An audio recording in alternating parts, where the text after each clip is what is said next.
Designed the GT, and this is one His of the ones favorite that bike. I got to ride and I helped design. So that's my answer on that one. Do you have an answer? He concurs. He concurs. That's his answer. Anyone?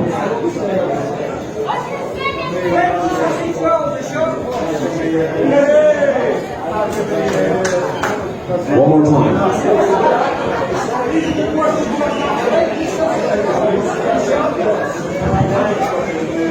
Yeah, I'm not sure.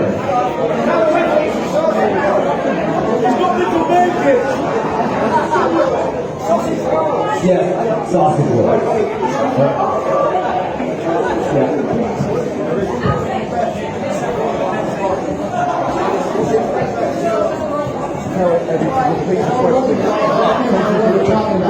Are you talking about old school, new school, mid school? What are you talking about?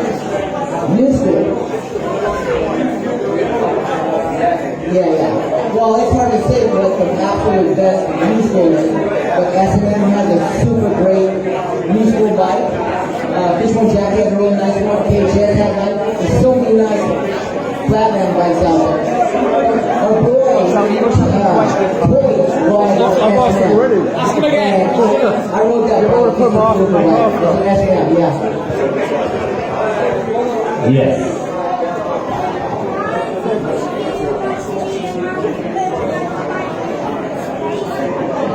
Yeah. Why did you want to be a BMXer in the first place? Good I question. was asked why I wanted to be a BMXer in the first place. Because skateboarding took way too long to get anywhere. And the bicycle was our freedom back in the day. That was our independence. As a young boy back in the early 80s, we were able to just ride our bikes and get back and forth. We went to the beach and we went to a friend's house and we rode quarter bikes and we did things. So it was our independence. That's why I wanted to be a BMX bike.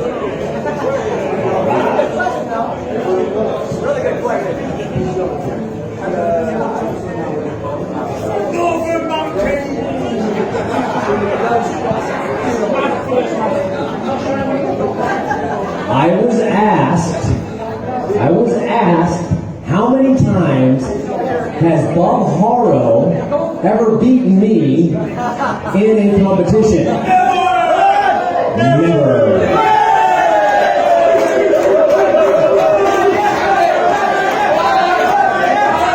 Why? And now the question is, why has he never beaten me in a competition? Because he has never entered a competition.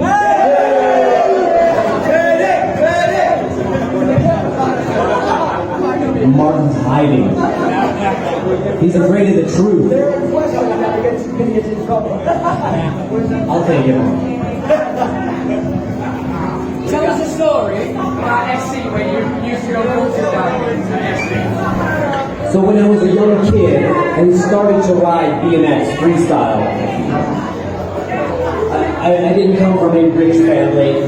We just had bikes, and then in order to get a new bike, I actually used to go to SE factory and try to find the ones that they used to throw away in the dumpster. So that's literally when Scott Breithaupt saw me trying to dig out a frame, he gave me one. What was your first ever BMX? Are you talking about real BMX? Well, did you modify something? Yes.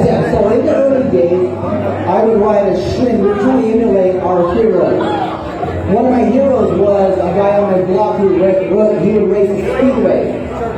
And he had his image painted on the side of his van. So we would try to copy him. So we would take our Schwinn Stingray and try to make a flat track bike on it. As time went on, we wanted to make that bicycle into a motorcycle, but we didn't have a motor. So we put a motocross handlebars on it, got rid of the banana seats that they always put on.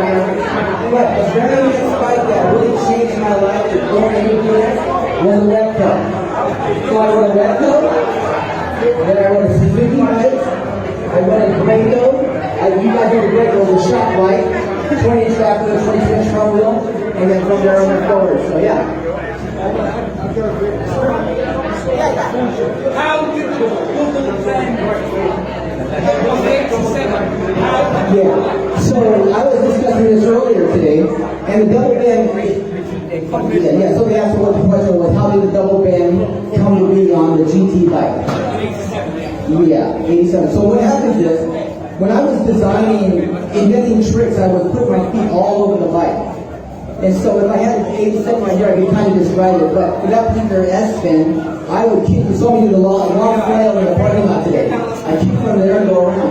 So back in the day, we just had a straight bar. So we bent it so I could actually stand there and get a good kick around it. That's where that came from. Who came up with the original concept of the gyro? Of the gyro.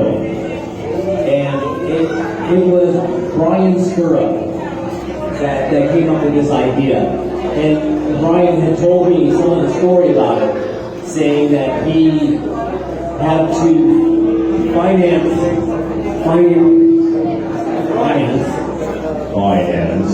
everything. And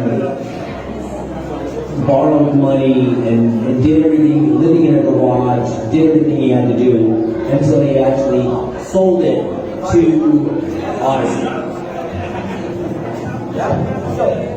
So a little bit of history about it. I actually worked out with like Brian Skurra's manufacturer. He was a designer, created the blueprint for these things such as the curve skirt, take rate tool, the command post, SSD hub, and the gyro. So I got to see with my own eyes Brian design the gyro. And then, as time went on, it was so amazing to see that this particular thing was coming. So Eddie can answer half this question. So a gyro without the pot mod makes absolutely no sense. So Eddie can talk about the pot mod. Who invented the pot mod? The question was, who invented the Potsmon? The Potsmon is the cable going through the front bolt on your forks. And I had suggested that this would be a great idea to do, and Steve Potts was the one who did the project, and he built it. But I was the one who suggested it.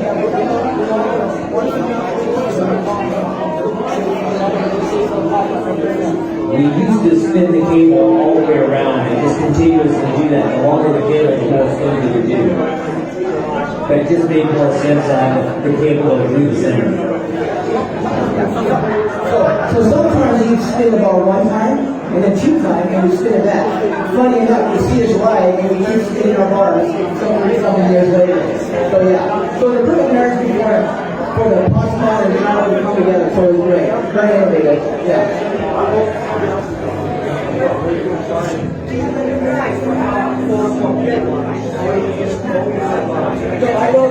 Yeah, so I actually wrote for Lynn Caston for a while. I was writing an SC bike, SC PK Ripper, and then an SC Trickster, and then I went, if you look at my photo, I got a photo right here on the record, I'm actually riding a red line program bike, SSC hubs, CW Barzo.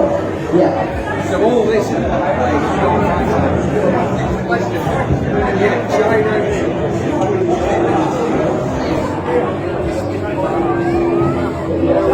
The question is, what was the best film we've ever worked on other than Rad?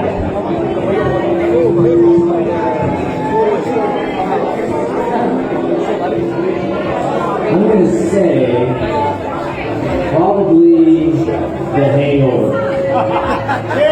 I worked on The Hangover. Have you guys ever seen the movie The Hangover? Oh, yeah! Alright, this is the part I was in. I'm in two different sections.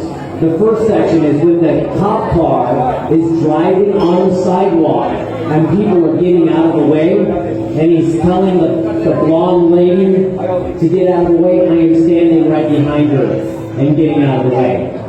That stunt was supposed to be a 25-mile-an-hour get out of the way. It turned into a 2-mile-an-hour get out of the way.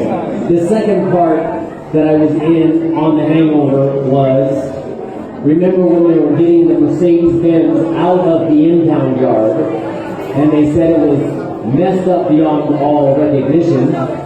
Fubar. I am the valet that brings it back to him. So you'll actually see me signing the ticket. Okay, so I got to get a little story here real light with you guys. So, Eddie was doing a commercial with Beckham, right? It's a cell phone commercial. And that's all I'm going to say. I'm not going to tell the story. We'll get a kick out of it. So, 2 years ago, I get a phone call from a stunt coordinator, and he asks me if I'm doing anything next week. I said no. He says, I asked him, what do I need to do? He said, fly a bike, do some tricks. Cool, I got that down. Do I need to bring my own bike? He says, no, I've got a bike for you. I go, can you send me a picture? It is a pink 16-inch little girl's bike with a basket. And I told him, you realize that this is going to limit my tricks that I can do. He says, oh, it's okay, we want funny. Alright, so when I get on set, I see the bike there, and it's a girl's 16-inch bike. They send me the wardrobe, and they put me in a full 3-piece suit. The one that if you move your shoulders, the whole back of the thing will rip. I said, this will limit the amount of tricks I can do. They go, that's okay, we want funny. Alright, so we spend all day. They want me to ride my bike around David Beckham without hitting him. I got that. No problem. So we do the whole scene. The scene is that David Beckham is supposed to be choosing a wireless cell phone carrier. So he goes into this one shop and they ask him a bunch of stuff and he goes, I don't want you, I'm going to go somewhere else. Well, then everybody in the store follows him out to go somewhere else. He goes to another store and they follow him out to another store. And eventually they get to the Sprint store where I follow him. And he comes around the corner and I ride my bike around and a taxi cab literally crosses frame, and in the little window of the taxi cab you can see me for a half a second. So in the movie business and in the commercial business, if you are not recognizable, you get cut from the commercial. You get paid for the day, but you get cut from the commercial. Alright, I got paid for working, that's fine. Literally, the next week, we came here 2 years ago and did the show. On our way home, we missed our flight. It cost us an extra $1,000 and an extra day to get home. When I got home, there was a stack of checks in the mailbox. One check was for $500. One check was $3,500. One check was $2,000. So the day I got home, it was $108,000. I'm gonna miss a flight to keep it. So anyhow, that's my David Beckham commercial. Next question.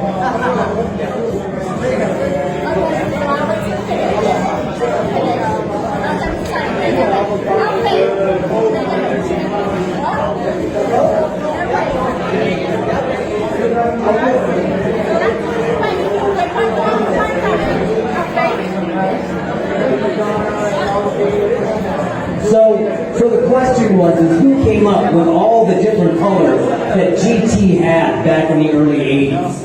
And the thing is that, you know, the people who ran GT knew the trend, knew what was going on. So they knew about disco and all this other stuff, and they foresee the highlighted colors, the day glow and the pink and the blues and the greens and all of that. I'm the one that picked the yellow and red. Hot pink.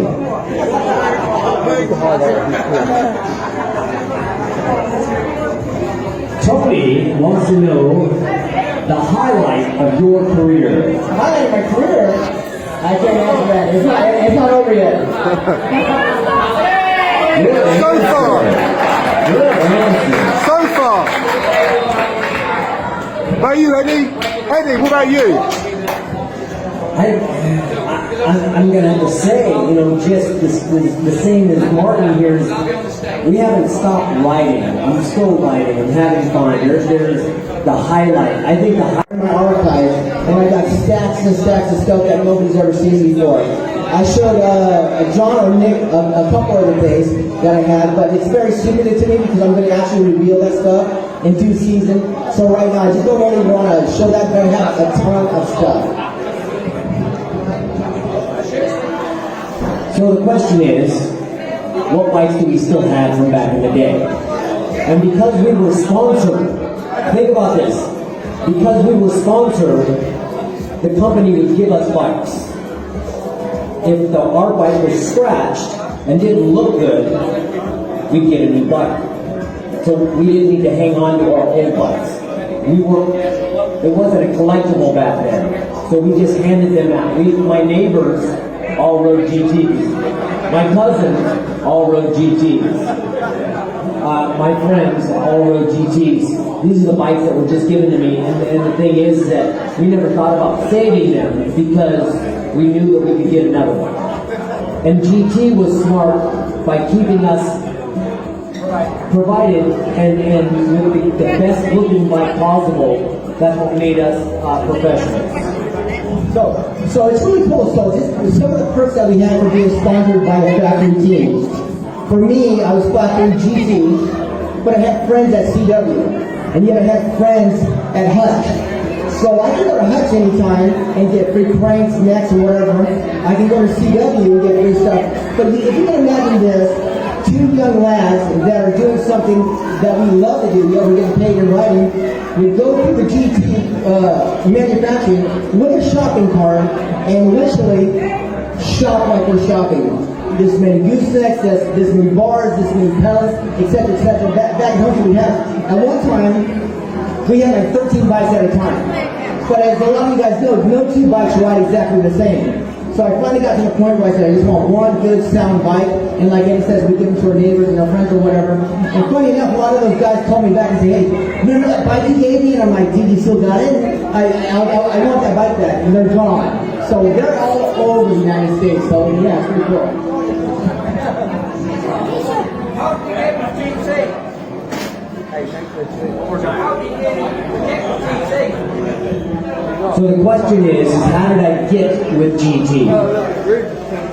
Bob Morales and myself were riding the skate parks, and I was riding for Kuahara at the time. And I did a tour to Japan for ET, to promote ET. When I got back, Bob Morales had moved his sticker business near GT. And literally within a month, Bob and I started riding the GT. So I put that there so I didn't get handled.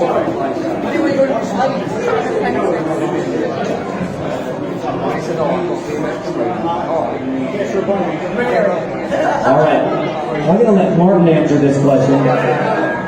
What was the question was, what do we think of the new school riders of today? Well, I have mad respect for the riders today. But you gotta understand, everything came from something. Can we agree on that? So, we started this sport, so a lot of the tricks that we did back in the day are even utilized to this day, except without brakes. But like I said, I have mad respect for the riders because the things that they're doing now are so amazing. Oh,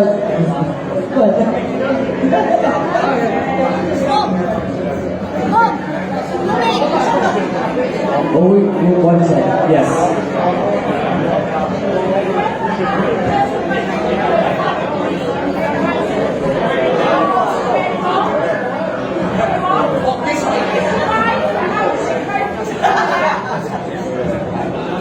So the question is, have we ever had any major accidents? Of course we have. I have broken, not all at one time, but I've broke my legs, both my arms, all my fingers, my nose 3 times, my left collarbone 3 times, my right collarbone twice, dislocation 12 times, my big toe, broken probably 8 ribs total, and I'm still riding.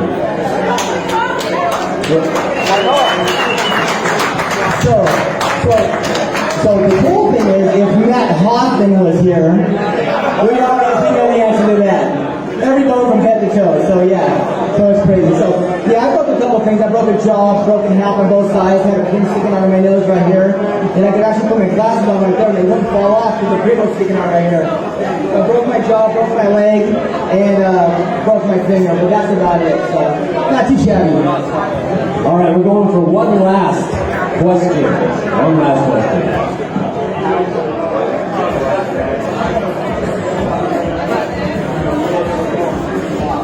So the question was for me. And the question was, how and why did I only ride for Haro for one day? Did you guys know that I rode for Haro? Right? If you ever go to the Haro factory where they sell the bikes, there's a picture of Bob Haro. There's a picture of all the riders. And it starts off with Bob Haro, and then me, and then a bunch of other guys. So how this happened was I was not sponsored at the time, and I was having a photo session within the week with BMX Plus. Bob Haro, I guess, found out about it and had offered me a sponsorship to wear his clothes and ride his bike and do the photo session with all of his gear. I did the photo session. It was a 6-page, full-color pictorial. The very next day, he calls me and says he needs the bike back. He says, I'll get you the bike after we take pictures and do other promotional things with the bike. Never seen that bike again. The next photo session I do was a contest, and you'll see me in hollow gear, put on a torquer, and I was on the cover of the magazine. So, yeah, one day, full complete sponsor, Bob Haro.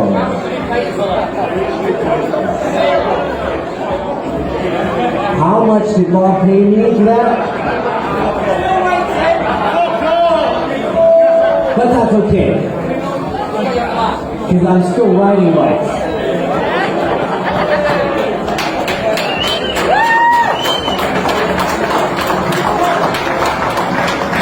Come on, guys, give it up.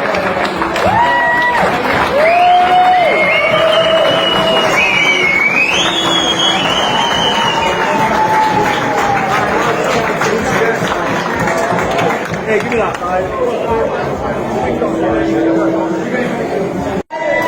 Out of his pocket. He also, Wayne, everybody else that helped, thank you for bringing this whole thing together. We got Sam. And I still haven't got to drive the R8. Are you ready?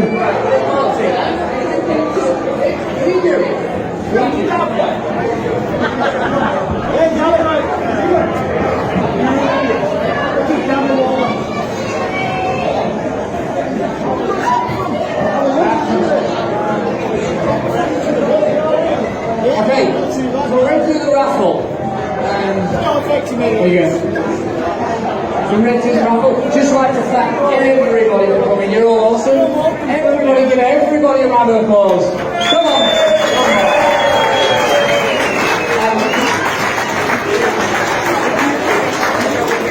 A round of applause for Eddie and Martin. These guys are legends. Come on.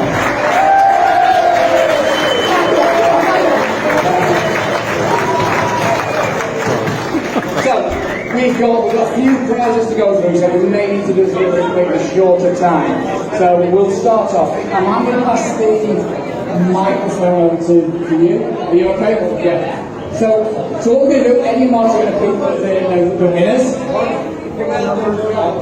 Martin's going to pick the numbers, Eddie's going to call them out. Okay, so here we go. Alright. One's taking prize. The first prizes are from Alan BMX.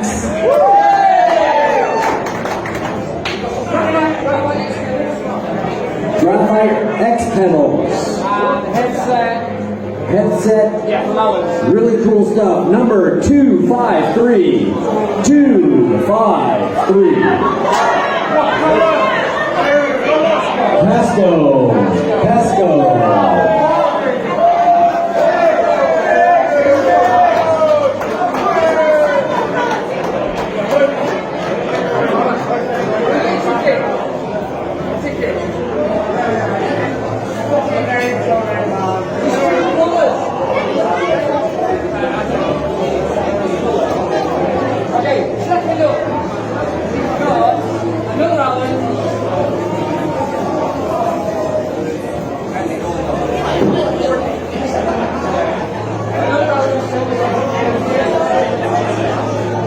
And we've got some really cool stuff on the bike shop. You guys all have it. MKS pedals, headset, some stuff. J Smith, number 391. J Smith, 391.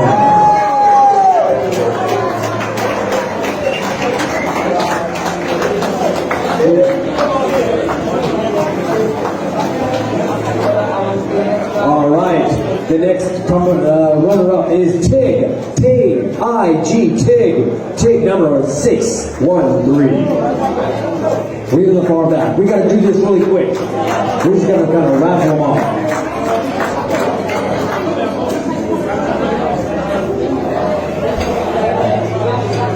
Tig, our next winner.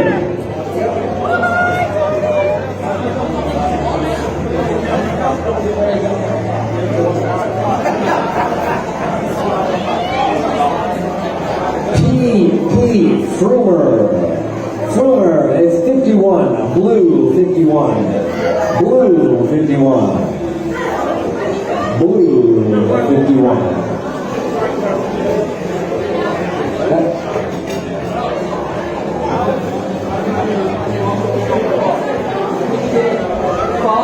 Farmer, PP Farmer, PP Farmer.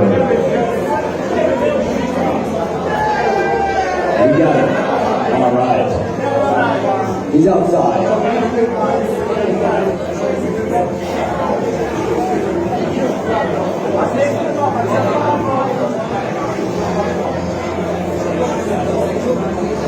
Next prize is a Mirage race plate.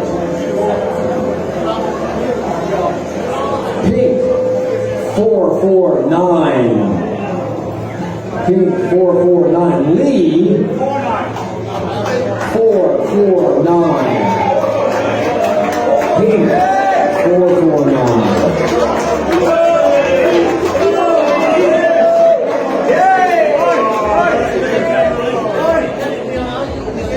Description is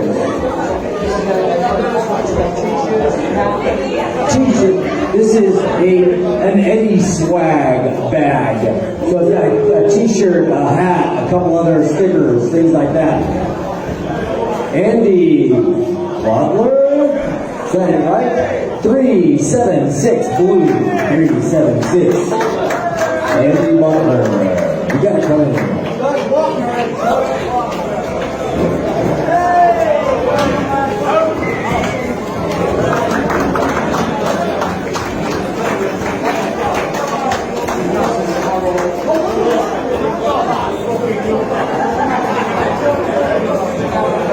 Simon has donated some stuff from Haro, including some Haro shorts, underwear.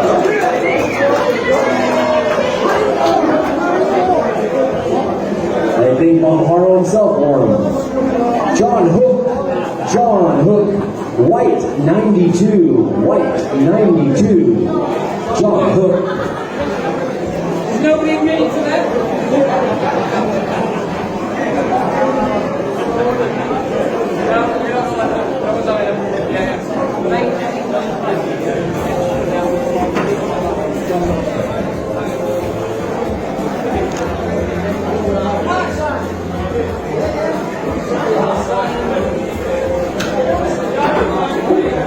A signed Martin t-shirt. A signed Martin t-shirt. We're going to go with a blue 143. Blue 143. Gary. Not you.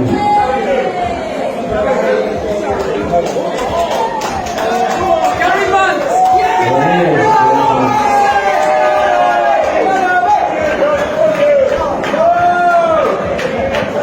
Every raffle. We have a 3 t-shirt combo. 3 t-shirt combo. G2 and a Martin Aparijo. G2, Eddie Fiola and Martin Aparijo. 3-pack. 3-pack. Pink 201. Pink 201. Dave.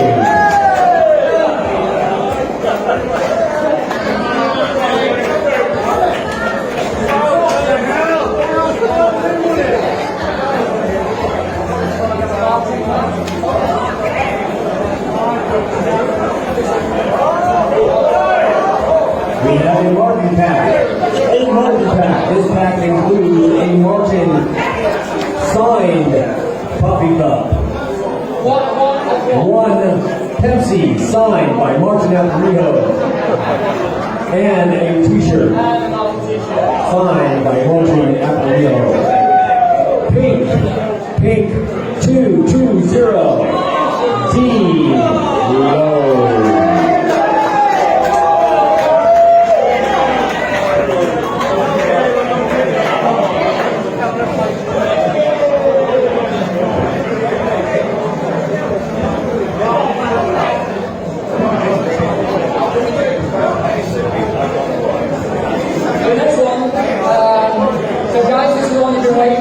Star prize, 2 tickets to Video Festival.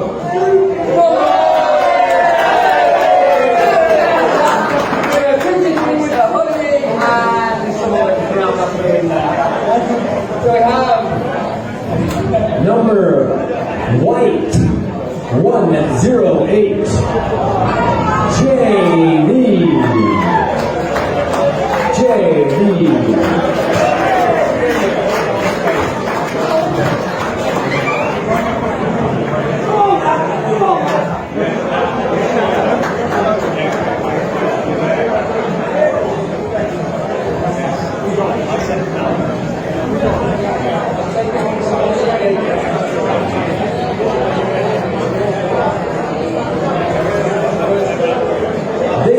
Is a DMX Plus for my own private collection. It is one of my very first photo sessions. A all Haro frame for bars in Haro here for one day. White 140.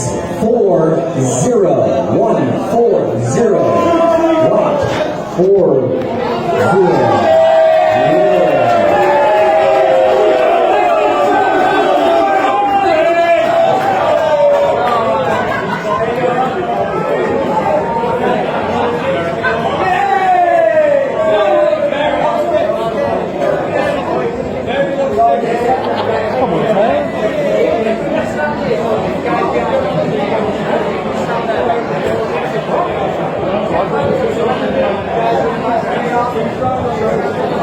This next prize, it looks like a brand spanking new 1987 color TV tuning knob. No, it is a custom made one-off rim, a Yukai rim with a picture of me at Venice Beach. Signed, ready to go on your wall. It is or beer tray. Blue 380 D Smith. Thank you. Smith. D Smith.